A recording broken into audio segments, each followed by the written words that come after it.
नमस्कार प्यारे बच्चों, एलआर क्लासेस में आपका हार्दिक स्वागत है।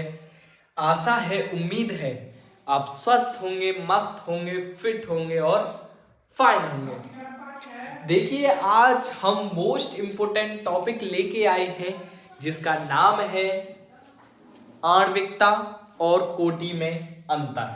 कोटि और आणविकता में अंतर मोस्ट इंपोर्टेंट टॉपिक है। बोर्ड एग्जाम में बहुत बार पूछा भी गया है। बहुत बार ना, हर साल पूछा जाता, कोई ना कोई सेट में ये हर साल पूछा जाता है, तो हम इसे मोस्ट इंपोर्टेंट टॉपिक कहेंगे। तो देखेंगे कोटि और आणविकता में अंतर। ठीक, बात आती है कोटि और आणविकता में अंतर। सबसे पहले इनको देखो, समझने के लिए तुम्हें एक बात समझनी चाहिए कि कोटि तो होती है घातों का योग, और आणविकता होती है अभिकारक अणुओं की संख्या। जैसे कि मैं मान के चलूं, जैसे कि x प्लस वाई का जब रिएक्शन करेंगे तो एक्स वाई बन जाएगा। ठीक, मतलब कोटि तो हमेशा घात होती है, मतलब कितनी है घात, ये 3 है, ये 2 है।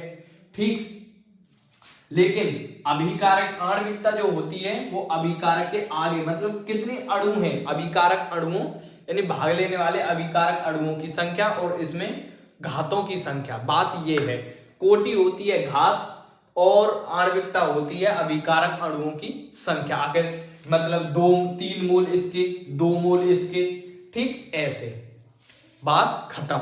और हम 3 से ज्यादा रिएक्शन, जैसे एक्स वाई जेड, मान के चलो हम 3 ले लिए हैं, ठीक, मतलब इसकी संख्या 3 से ज्यादा नहीं हो सकती। ये 0 हो सकता है, 3 से ज्यादा हो सकता है।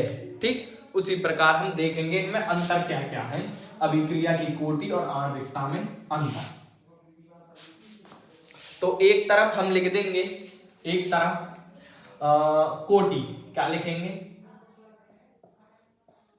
कोटि।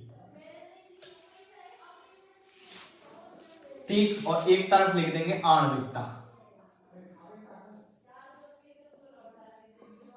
आणविकता। ठीक, कोटि और आणविकता। तो देखेंगे, सबसे पहले हम लिखेंगे अभिकारकों के घातों का योग होता है, अभिकारकों के घातों का योग होता है। इसमें नंबर 1 देखेंगे, अभिकारक यानी भाग लेने वाले,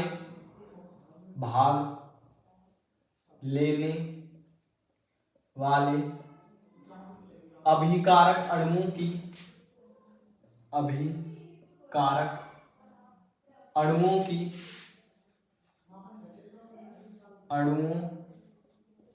की संख्या होती है,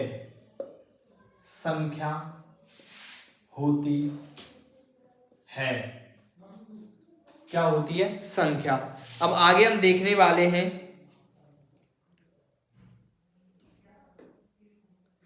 कोटि का मान, देखेंगे कोटि का मान 0 हो सकता है, 0 हो सकता है,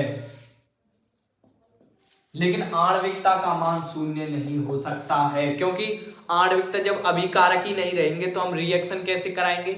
उसी प्रकार इसका मान 0 हो सकता है, घातों का मान, लेकिन यदि हमारे पास अभिकारक के मतलब भाग लेने वाले अणु ही नहीं रहेंगे तो हम रिएक्शन कैसे कराएंगे। तो लिखेंगे इसका मान 0 नहीं हो सकता है, इसका मान 0 नहीं हो सकता। ठीक, अब अगला हम देखेंगे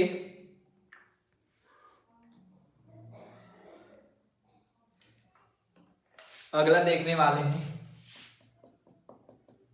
कोटि का मान 3 से अधिक हो सकता है, से अधिक हो सकता है। मतलब घात जैसे कि x और y पे हम कितनी भी चढ़ा सकते हैं, इसके 2 घात है, इसकी 2, लेकिन ये x y z मतलब ज्यादा से ज्यादा हम कितने ले सकते हैं मोल, 3 मोल। ठीक, तीनों की रिएक्शन करा सकती हैं। अगर 4 ले लिए तो फिर हम डबल रिएक्शन कह देते हैं, उसे डबल रिएक्शन कराएंगे, फिर 3 से ज्यादा मोल नहीं लेंगे हम। ठीक, देखो कोटि का मान 3 से अधिक हो सकता है, लेकिन आणविकता का मान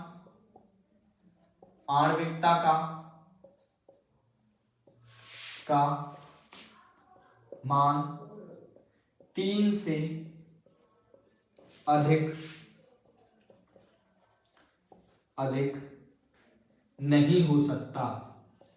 नहीं हो सकता है। ठीक, अब देखेंगे अगला देखने वाले हैं हम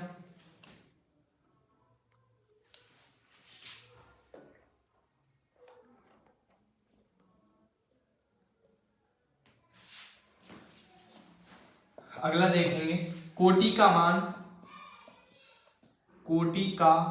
मान मंद पद पर निर्भर करता है, मंद पद पर निर्भर करता